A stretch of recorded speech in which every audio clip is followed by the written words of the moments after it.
Why do gay couples stop having sex?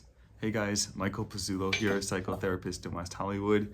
So we all know that, gay men spend a lot of time looking for sex and so on and so forth, but surprisingly, when they get into committed relationships and sex is readily available to them, they often stop having it.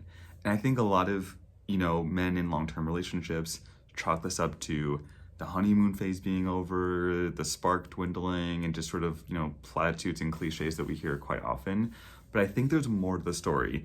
And what I see most often is when gay couples are noticing that their sex life is fizzling, they either just settle that they're going to be in a sexless relationship, or they start exploring more open dynamics, which can be fine. But I think what often happens is that they ignore other causes that could be leading to this.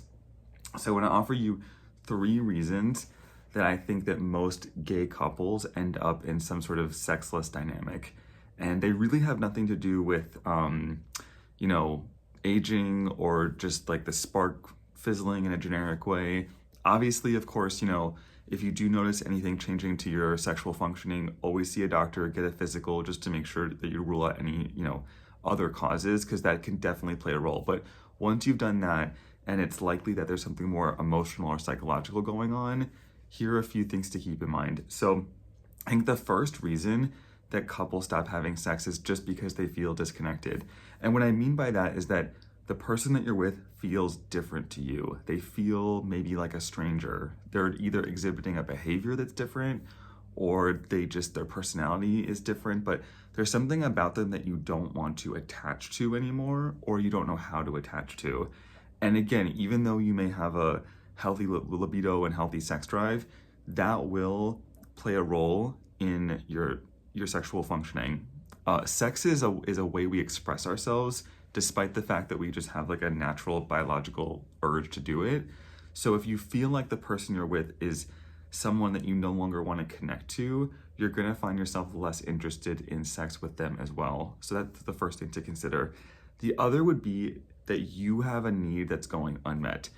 And again, this doesn't have to be sexual. I mean, it could be that there's something sexual you want to do that you're not getting and you feel deprived, and so, you're less interested in your partner. But likely it's an emotional thing. It's probably going to be that in your relationship that you have a need that's going unmet. And again, that's going to lead to a disinterest in connecting to your partner, because there's going to be this unconscious expectation that they're not going to satisfy you.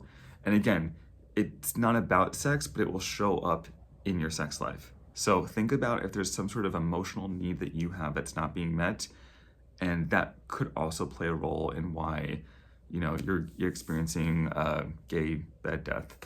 I think they call it that. And then the last one would be if you have, if they're doing something that's turning you off. So for example, again, and this might have nothing to do with sex, but say, for example, they've developed a drug problem, or I don't know, there's something about them, they've got a new anger issue, or I don't know, they're exhibiting something that is a turnoff to you emotionally. And again, you still may be very attracted to them physically and, find them sexy and so on and so forth. But if they're doing something that's literally turning you off emotionally, this can easily translate into a sense of, I am just not turned on by this person sexually anymore. So again, I hope that you will consider that if you're finding yourself disinterested in sex with your partner, don't get too distracted by the topic of sex itself. I mean, of course, you can always consider other sexual things to try. If you're having some sort of natural decrease in your libido or erectile dysfunction or something like that. But once you've exhausted those more obvious culprits, think about the emotional dynamic between the two of you, and you're likely going to find that there's some form of disconnection going on that's making you averse to connecting to them in this physical way. So I hope that was useful.